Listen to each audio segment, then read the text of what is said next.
65 It is is, really it young. is, it is not a lot of fun. Are we ready, Juan?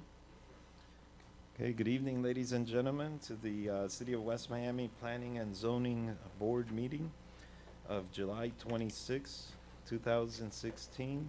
It is 7:35 for the record, p.m. Members present are Eugenio Gonzalez, Yes. Diana Rio, Yes? Alvaro Lurido. Yes. Myself, Joe Paz. Also present is Juan Pena, Planning and Zoning Director, and Jose Villalobos, City Attorney. All who will testify, repeat after me. Not attorneys. I do solemnly swear to tell the truth, the whole truth, and nothing but the truth to help you out. I do. Okay, on your agenda tonight, first item of business is old business, the approval of the minutes from the last meeting, 6/28/2016.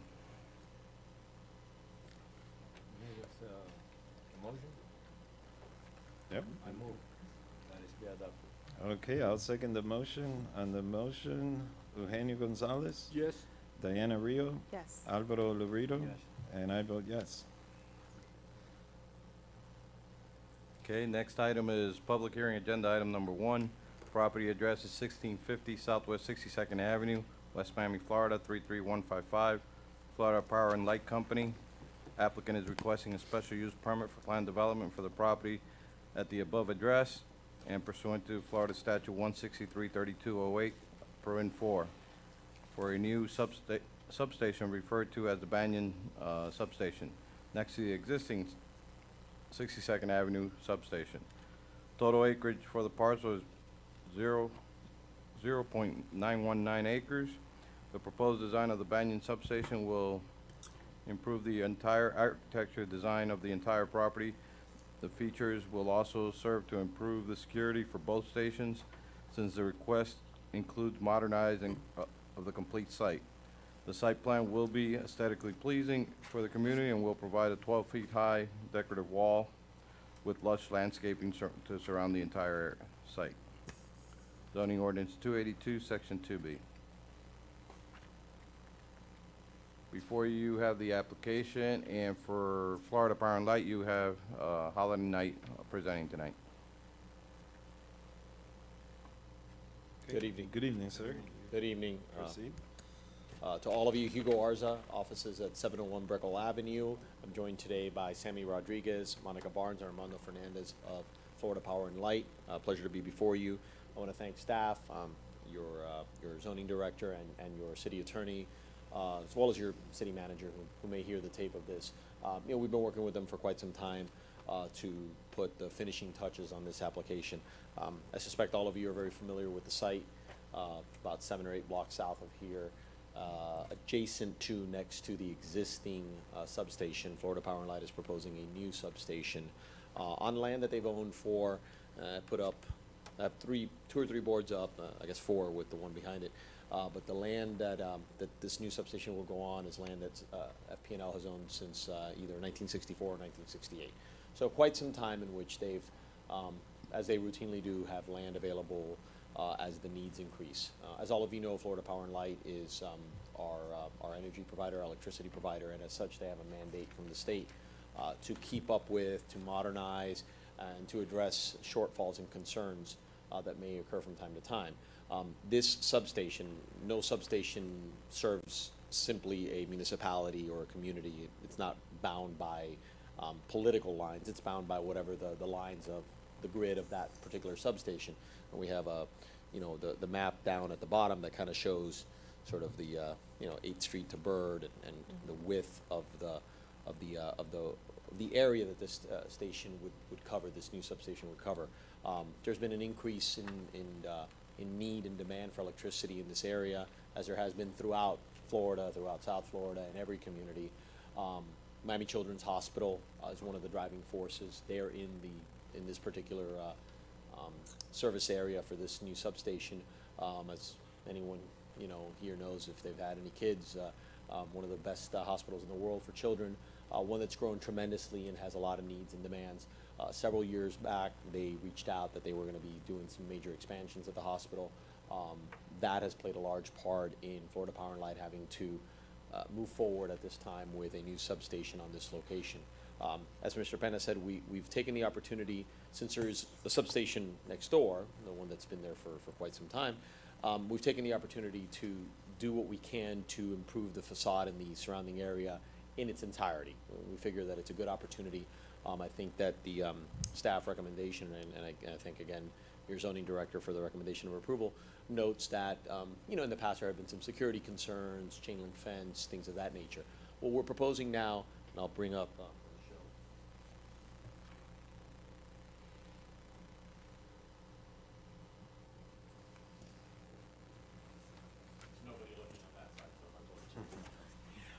so what we're proposing now is lush landscaping as well as, solid precast wall, which you really won't see a whole lot of the wall anyway. But, landscaping that will, and the wall that will help with security concerns. And again, we understand, obviously the site is adjacent to a park. And that over the years there have been some concerns with kids getting in, as kids may do, and, we understand how that works. So we take our responsibility seriously to be a good neighbor. And we're taking this opportunity now that a new substation is coming in to say, well, why don't we go ahead and, improve the aesthetics and the security around the entire perimeter, not just the new substation, but the existing one that is just to the south, the one that's there today. So again, I think that, given that there's nobody behind me certainly here to ask questions from the audience, I think the best thing to do is just to turn it over if you folks have any questions. The different folks here from Florida Power and Light, if you have any questions regarding, the mechanics, the operations of the location. But like I said, this is just part of the normal process for Florida Power and Light to meet the demands of a growing community, kind of defined in a broad term, a growing South Florida community. And we appreciate and love being in your city. Look forward to a favorable recommendation from you this evening and to moving forward to the City Council with this special use permit by next month. So, thank you for your time, and happy to answer any questions or direct them to the right I had a folks. quick question. Of So course. the wall will encircle the entire property Right, on all, yeah. on all Yes. sides? Yeah. With the 15-foot setback from 62nd Avenue? Right, Or- right, so there's, I'm obviously reading sidewalk wrong. and then landscaping and then the wall, correct. Okay. And there's a 15-foot setback also to the, North side. right, to the north side, yeah. And then the actual building is just, it's an open building, right? It's just walls, Yeah, so you've got the installations, and I think I have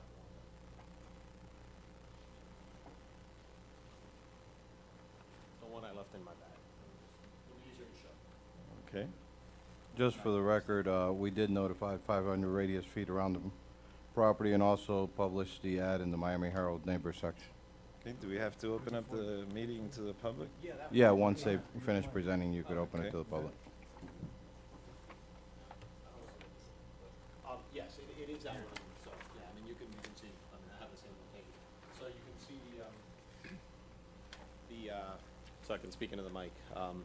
Yeah, what you're talking about is a landscape buffer, to the north, of 15 feet, and then, the sort of the installation here, and then the relay vault building towards the rear of the property, also set back. In practice, it ends up being 20 feet. That building ends up being 20 feet from the property line, because it's got the 15-foot buffer, and then it's another 5 feet in. And then towards the back is where we're proposing our dry retention exfiltration area, so there'll be nothing there. There'll just be trees, foliage, and the like. So there'll be, this is about 55 feet. So in effect, 55 plus 5, about 60 feet from the rear setback to what you have back here, to the single-family home that you have back here, and over here 15 or 20 feet to the edge, but then you just have the installation, which is not a solid building. And on that dry retention area, the wall doesn't encircle that. That's out on the outside of the Right. wall? Right, correct. Okay. I got a question. The gate goes into 62nd Avenue, rolling gate, correct? If I saw it correctly? Oh, thanks. That I know. I saw it here on that one. Okay, yeah, I saw that. Okay. Yeah, a sliding gate. A sliding, okay. Yeah. Yeah, so it won't open out. It'll open it'll slide this way, so it would never interfere, you know, with Okay. open out into traffic or anything. It'll open, a truck will come in, a truck will come out, you know. So the little building that's there now, facing 62nd Avenue, that will remain Yes. as it is? Yeah, the substation that's here today will continue to operate, will be functional, it continues to be part of the distribution grid and part of this is a new substation that will basically have almost like the same set of conditions, the same installation and the same small building to serve now this new substation. So- Actually, the little building gets a facelift. Yeah, that's a good point. Take the opportunity to. If you go to the wall section of the plans, you'll see it right up at the top, the partial east elevation. Oh, okay. It's this one here. Yeah, I know. What is the procedure?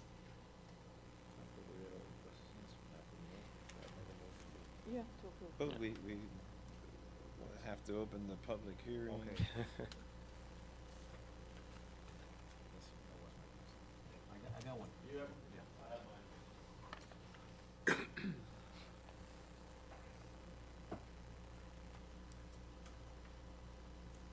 And then the landscaping that you're proposing in front of the wall is going to be kind of like the same height of the wall at installation? When you Ye- install the landscaping, it'll match the height of the wall, or it will be like? Well, it'll shrubs grow, or- it will grow to mostly cover the wall as the renderings show. You know, I have to explain this, you know, 1,001 times in hearings. I mean, it is impractical and ends up in the loss of a lot of trees when you try and plant trees that are too mature.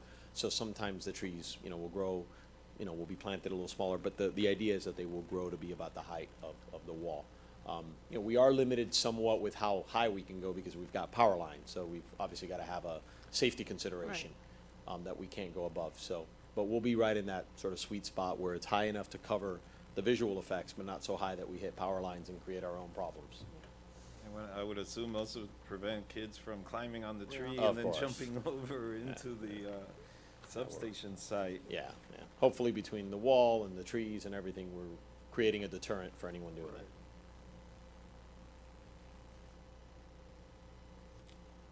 Okay, if there's any more questions or comments from the board, I'm gonna go ahead and open up the public hearing. Okay, Yep. the public hearing is now open. If anybody from the public wishes to discuss this issue, please step forward.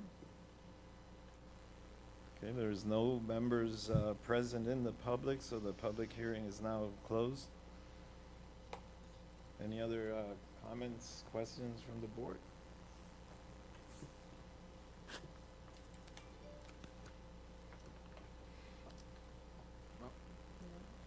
I make a motion to approve the project. I second. Okay. Just Excuse for me. the record, there is a landscape page that gives you the heights of I the- saw that. okay. I saw it. Thank you. Okay, there was a motion and a second for approval on the motion. Eugenio Gonzalez, Yes? Diana Rio, Yes. Alvaro Lurido, Yes. and I vote yes, so it's been approved. Thank you all. Have a great evening. Thank you. I'm sorry, who seconded it? He did. You made it, I second. Yeah.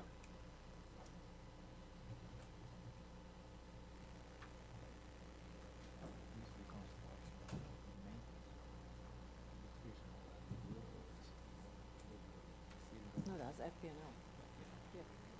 Okay. This is their property. Yeah, Hugo, just leave the exhibits, because you're gonna need them for the city commission. You'll keep them? Yeah. That way you don't have to lug them back and forth. And after that meeting, they become mines anyway.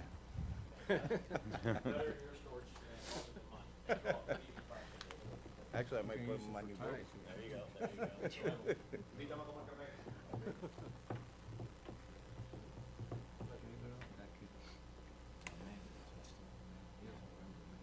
Next item on your agenda tonight is agenda item number 2, discussion on the proposed amendment to zoning ordinance 282, section 5, providing for definitions and regulations. You have a copy of a proposed ordinance of what we discussed at the last meeting. Yes. And in discussions with you and the city attorney, I did remove some of the language that was in there before. This is the new language, and this will be for only the new mixed-use projects will have the ability to do this, nobody else but them. In any case, in other words, an existing building cannot all of a sudden need parking and go ahead and do this type of parking. Right, yeah. That's a good idea. We're talking about the mechanical lift. Yeah, mechanical lift. Yeah. Yes, sir.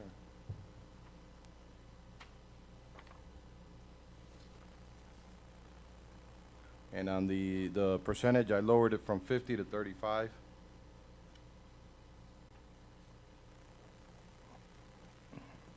We had discussed 50 and decided that let's start small, see what that gets, and if they need more, they could always come back and request to change the ordinance.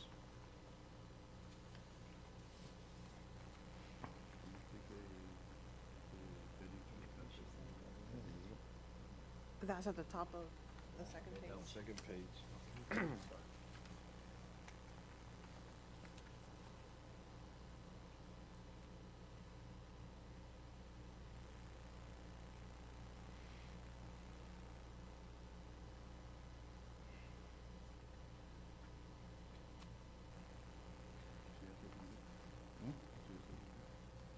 No.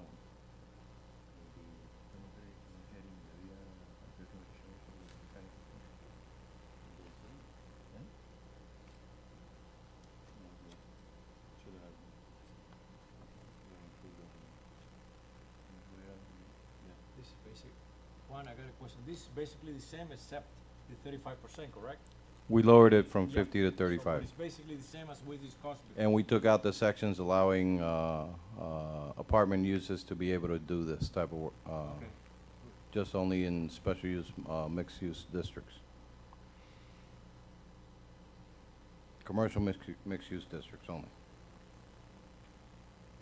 But would that be a mixed-use building or?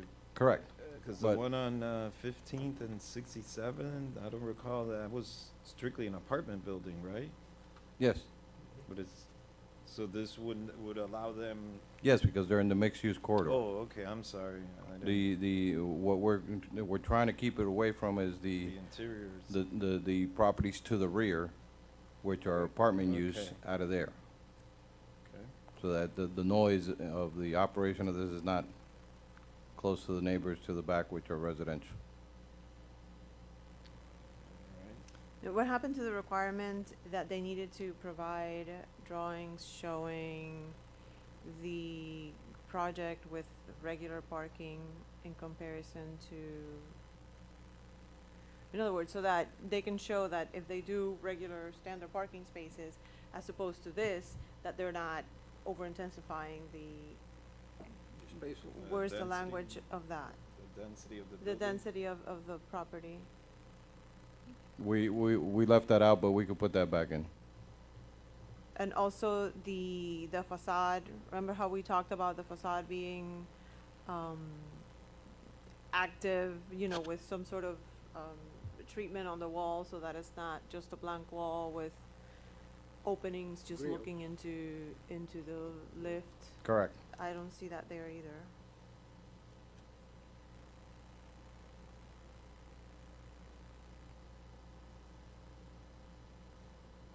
Okay, we could put that back in also. Juan, I like item number 4 because I took upon myself to go to different repair shops where they use this type of equipment, and they have safety locks, and every time you go like two, they go clang, clang, Right. clang, and that can be noisy. So I like item number 4 Yeah, because or else it can be a nuisance if you got Yeah, 3 or depending 4 on the going type. at the same time. depending on the type you buy, yeah, Right. Yeah, and we don't the- know what they're gonna buy. the one we have in our garage does that. Yeah.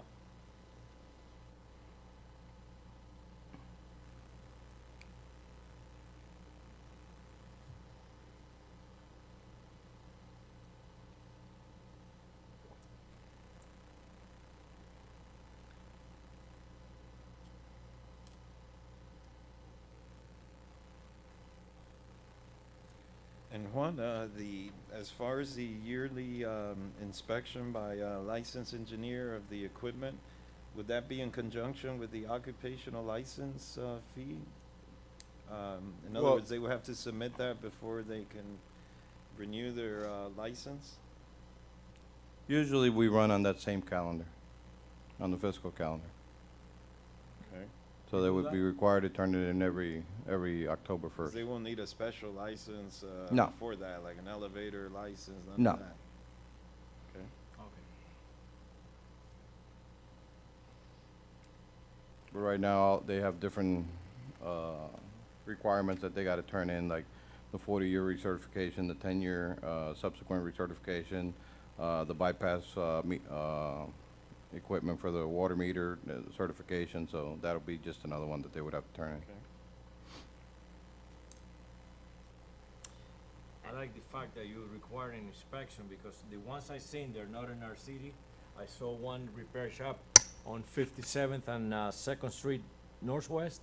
I saw a lot of fluid on the floor because the lines are broken after many years and it's contaminations directly to the floor. So I like the fact that you're requesting an inspection yearly because, you know, if they fix it and they don't clean it, that's contamination directly to the floor. I mean, thanks. Good job on that. Okay, so then what we'll do is we'll add the language back in about the before and after presentation of the sketches for the counts and also the facade treatment. Yeah, and also what I see is missing is also that in the first one, I believe you said that the robotic parking can only be on the underground. Right. Right. And I don't see that in here. And It the- seems like it's missing a lot of the stuff that we had looked at. Like the package that we saw last month was, I think, several pages longer than this one. Well, because it talked a lot about the residential aspect of it in the mixed-use section, in the apartment section. So since we took that out, probably that language was within that category, Okay, and that is now gone, but we'll put that section back in. back into this Correct. section. Yeah, I would like to add those. So only on the underground. Yeah, it's basically I personally, I would like to see it Out of treated the sight. same way as the residential, because this is the liner of the city of West Miami is this mixed use and commercial area, so that part is just as important as the residential if you're facing the residential. So that type of Equipment. treatment on the walls on that ground floor are very important. They're the first thing you see when you come to Okay. the city. We'll put that back in. And what we'll do is we'll bring it for a first reading at the next meeting, Okay. and then we'll put it for a public hearing after that. And I really hope that the people in the buildings don't use it as a mechanical tool to change oils and all that. You know, it's tempting. Well, yeah, but If you got your car up there, hey, let's change the oil. I mean, I'd be tempted to do it. You would? Of course I yeah, would. but this type of lift, It's a solid, Take that off the record. it's a no, solid this base. type of lift is solid, so Yeah. you don't have that I ability. cannot do it. Once you have it up, it's a solid floor, so you don't have access to it. Protect the car below. Yeah. But boy, that'd be a great idea. Wish I had one of those. Oh, boy. Easier to change my oil.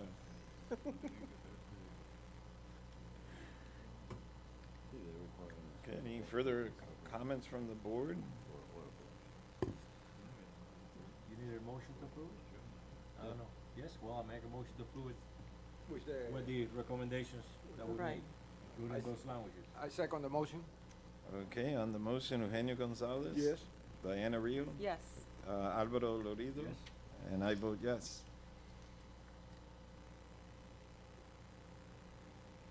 And that's the last item on your agenda tonight. Okay. The City of West Miami Planning and Zoning Board meeting of July 26, 2016 is now adjourned. It is 8 p.m. for the record. Eso lo ponen así bien lindo, bien entupido, así las matas y todo eso, pero todo eso es una palma triste ahí seca.